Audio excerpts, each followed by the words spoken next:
What's up, YouTube?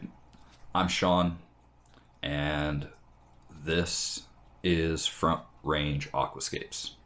So, what we're gonna do, what the focus of this channel is I'm passionate about fish and more passionate about the art of aquascaping. And so, we're going to take everyday tanks and turn them into underwater works of art. This one just got set up. In fact, let's go back in time right now and show you how it got set up.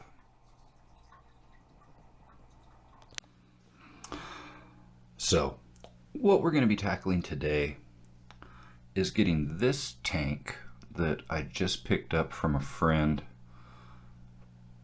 It's a 5-gallon. As you can see, it's overstocked and definitely needs to be trimmed out some. Some of the plants aren't doing so great. Some of the crypts look like they're melting back a little bit. So we're going to go ahead and set up this 15-gallon that I picked up at the same time.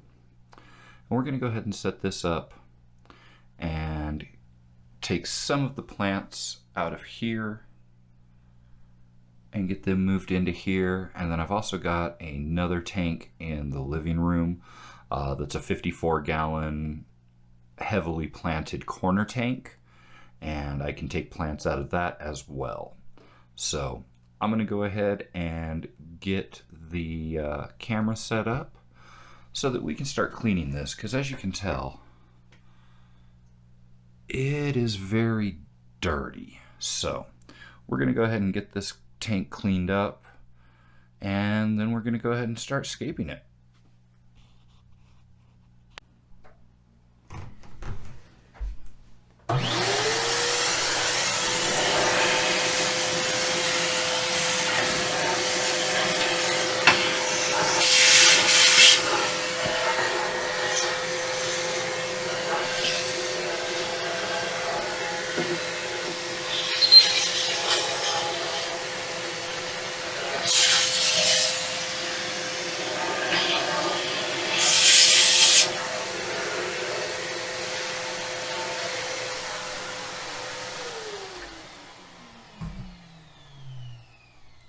So I'm not real concerned about getting all of the old substrate out because new substrate's going to be going in. This is just water, so just to spray the glass down.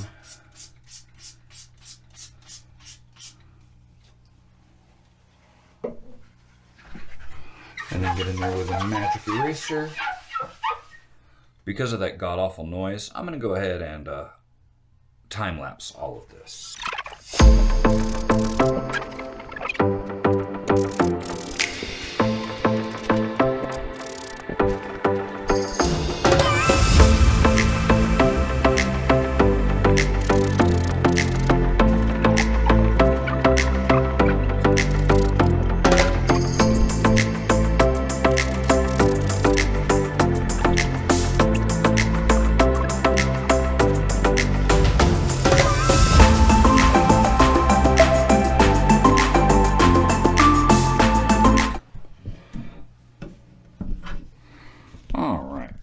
So we've gone ahead and we've cleaned the side glasses and the front glass, and now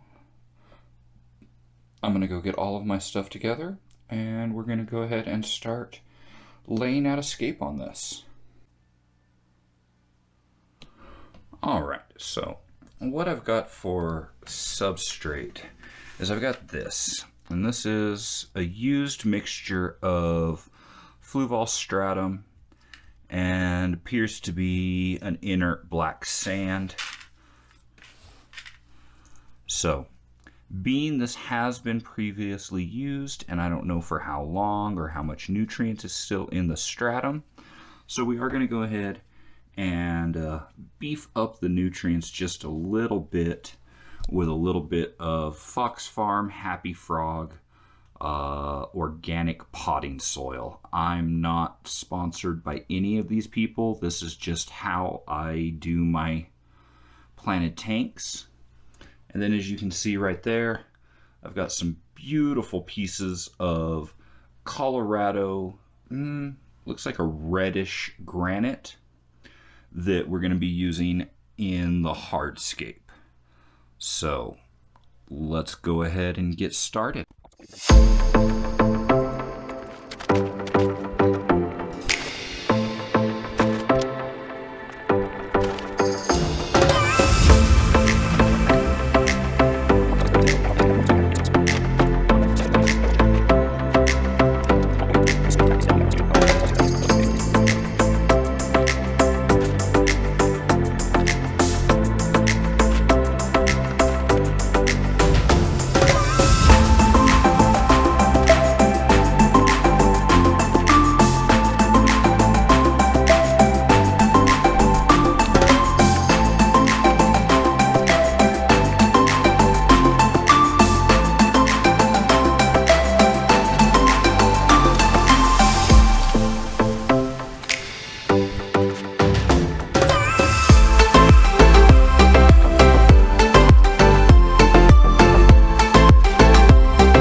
Alright, so I've got it shaped pretty much now how I want it.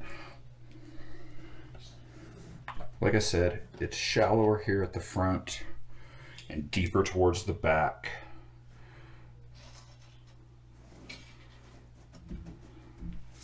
And now we're going to go ahead and cap everything off with a layer of this black quartz sand.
Yeah, I like that a lot better. Here.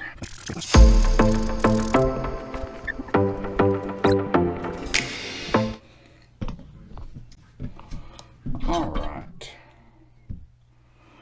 So, this is what I'm looking at right now. I think I'm going to sleep on it, but I kind of like the way that everything is. And I am going to throw some wood in there as well.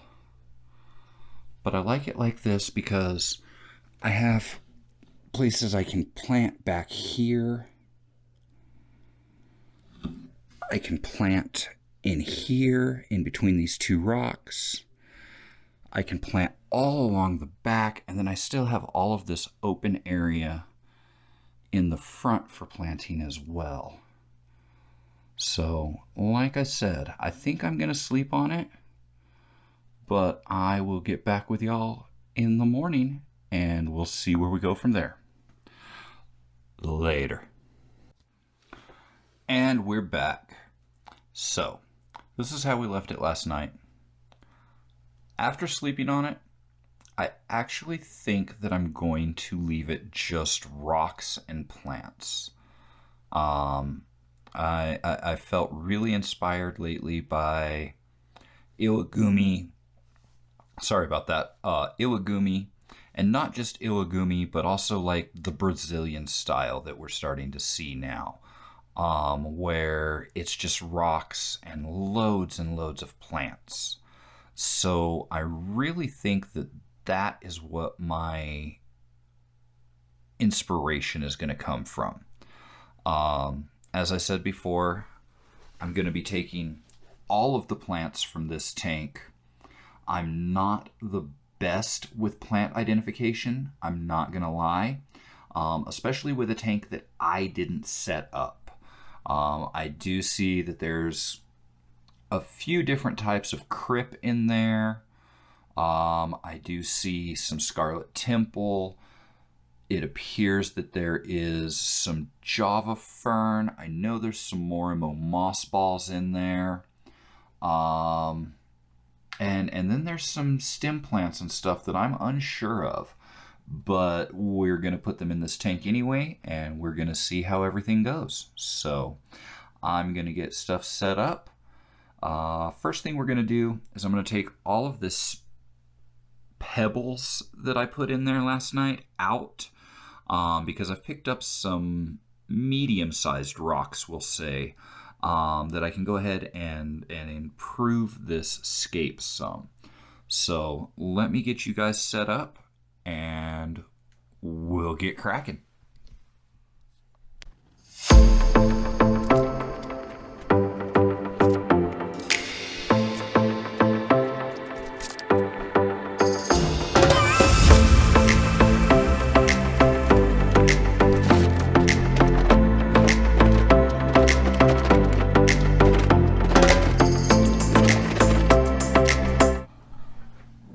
So as you can see, I've got a variety of different rocks here, and I'm just going to set them about and see what I think about them.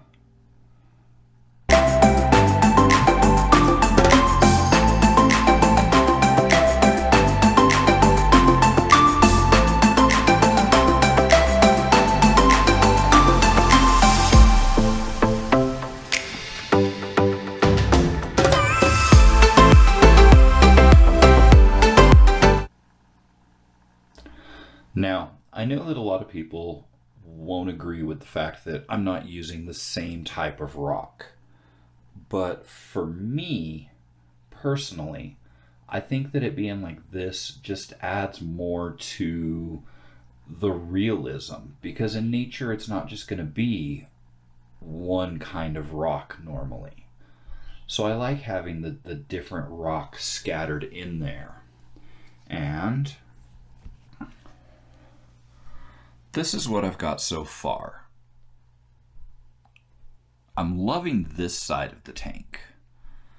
This side of the tank, I don't know. I'm not in love with it yet. So I'm going to play with these rocks a little bit more and grab some smaller stones as well. And we're going to see what we can do to make this look less like I put all this crap here. So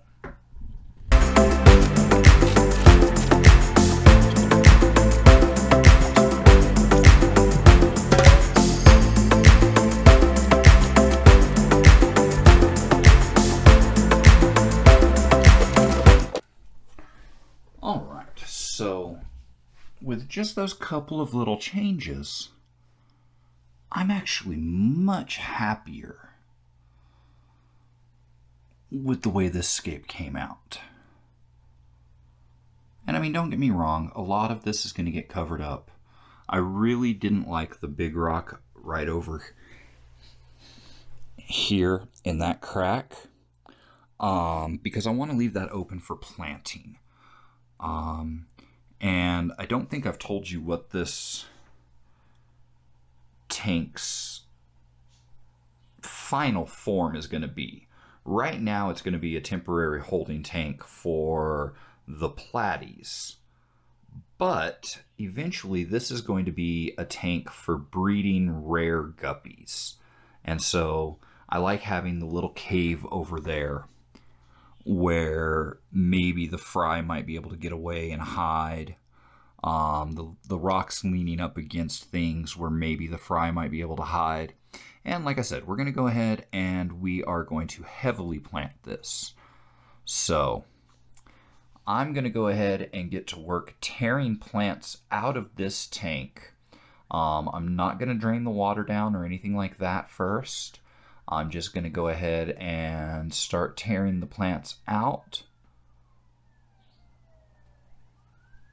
And we'll see where we go from there. All right, so I think I lied, and I think I am going to go ahead and pull a little bit of water out just because it's all the way to the top and I don't want to make a mess. So, just going to go ahead, get this out of the way.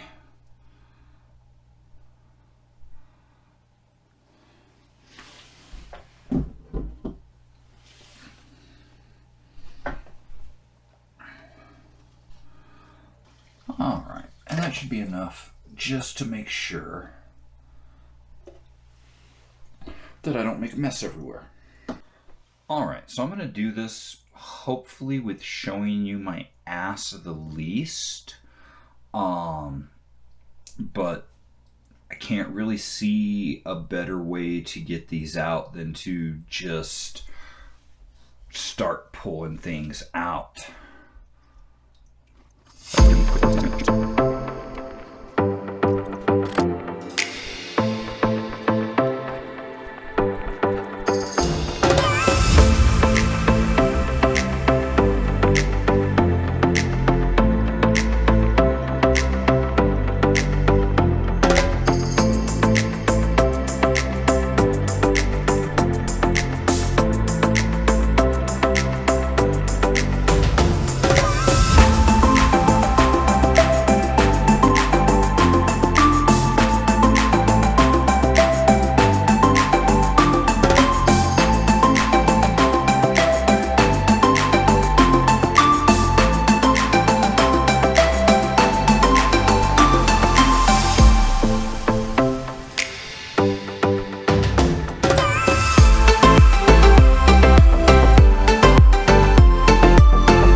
All right, so I think that is good for right now because that is what we're working with right now. There was a whole bunch of Scarlet Temple. It looks like Crypt Wendenti, some Crypt Parvo, or Parva. Appears to be maybe Dwarf Sag. I'm not sure. Maybe a Crypts. I'm not 100% sure. I do know that there is some Java Fern. I don't know what this is, but I absolutely love it. And I'm going to keep this clump together and just plop it in the new tank. But having said that, let's get started on this new tank.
I'm doing now is I'm just gluing some Java Fern on. And so I just put a little drop of cyanoacrylate glue, otherwise known as super glue. Put the rhizome of your fern in the glue. And pretty quickly it will hopefully set. There we go.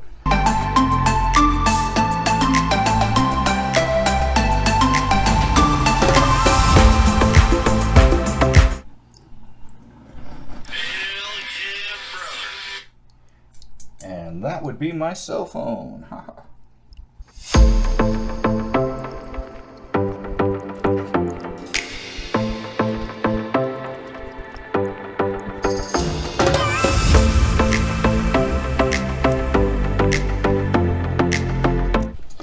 Alright, and I don't want these drying out, so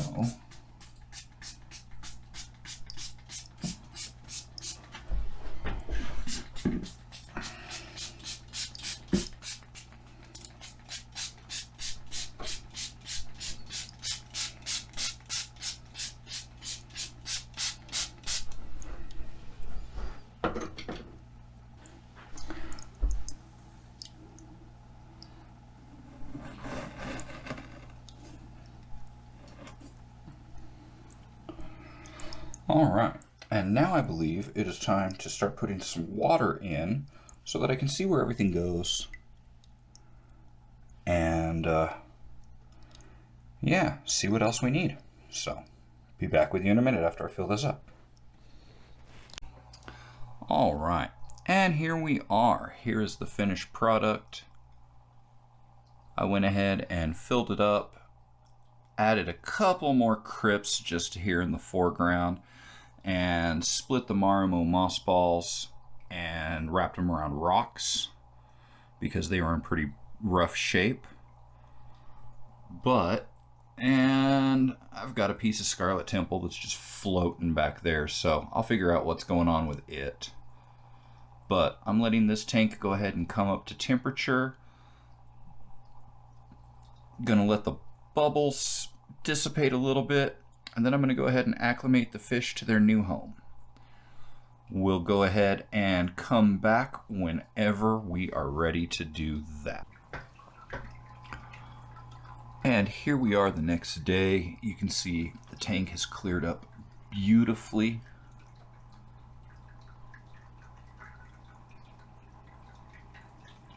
I've taken some established filter media out of one of the other tanks and gone ahead and put it into this tank, or in this filter I mean. And of course all of these plants came out of an established tank. So I think that we are good to go. As you can see my drip acclimation setup here. I've been drip acclimating the fish and shrimp out of their little tank, getting them ready to go into the big tank. Well, 15-gallon isn't a big tank, but you know what I mean. Bigger, let's put it that way. Alright, so what I'm going to go ahead and do now is I'm going to go ahead and acclimate them for probably about another 10-15 minutes. And I'm going to turn the lights off on their new tank so that they're not as stressed out. And then we'll go ahead and get them added. I'll be back with you here in a few. Alright, so light is off. They've been drip acclimating now for probably close to 45 minutes. It's doubled the water volume that I had from their original tank. And so we're going to go ahead and get my drip system out of here. And all I use for drip acclimating is I've got a little suction cup with an airline holder, and I just use a piece of silicone airline and tie a knot in it. All right. And I'm just going to dump everybody in.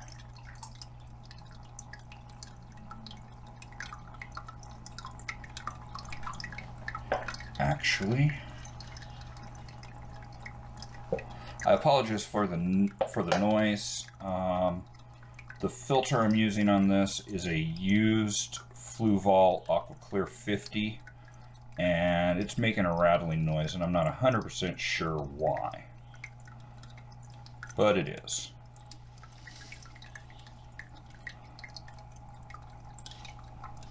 All right. It appears that I got everybody in, except for Mr. Ramshorn.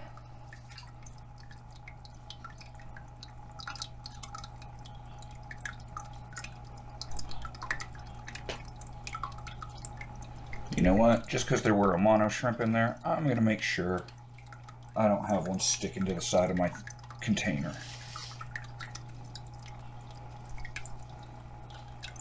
All right. So, we're going to let them chill out in the dark for about, I don't know, half hour to an hour. And then we'll come back and see about getting some beauty shots. All right, I'm just going to go ahead and throw a pinch of food in for these guys, just to see if they're even interested.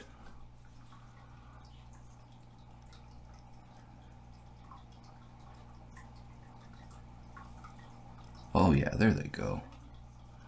And I am seeing that the flow is entirely too high for this little bitty tank. So we'll go ahead and turn that down all the way. I've also realized what that god-awful racket is coming from the filter, and I've already ordered an impeller.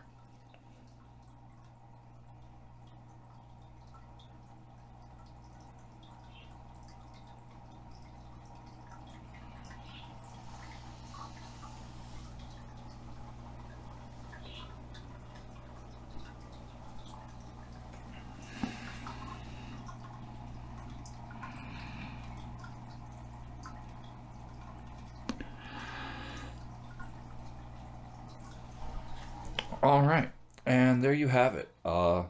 Thank you for joining me on the inaugural episode of Front Range Aquascapes. I hope you enjoyed yourself. I'm not an expert by any means, but I am passionate and I'm willing to learn. Like I said, if anybody can help me identify these plants that I got in a tank just given to me, basically, please inform me in the comments below. I hate to sound YouTuber-ish, but if you like what you saw, then please hit like. Feel free to subscribe. On the next episode, we're going to be transforming the 5-gallon that all of those plants came in out of into a plant holding tank for the moment. Eventually, that's going to become a shrimp breeding tank. But right now, we're going to go ahead and put some plants in it because I've got a grip of crypts that came out of it. I've got a sword plant in the 54-gallon that is reproducing, so I'm going to go ahead and grow out some of them. Plus just lots and lots of plants around all of the tanks, so that I can go ahead and take cuttings and not have to buy a whole lot of plants. Thank you again for watching. Have a wonderful day.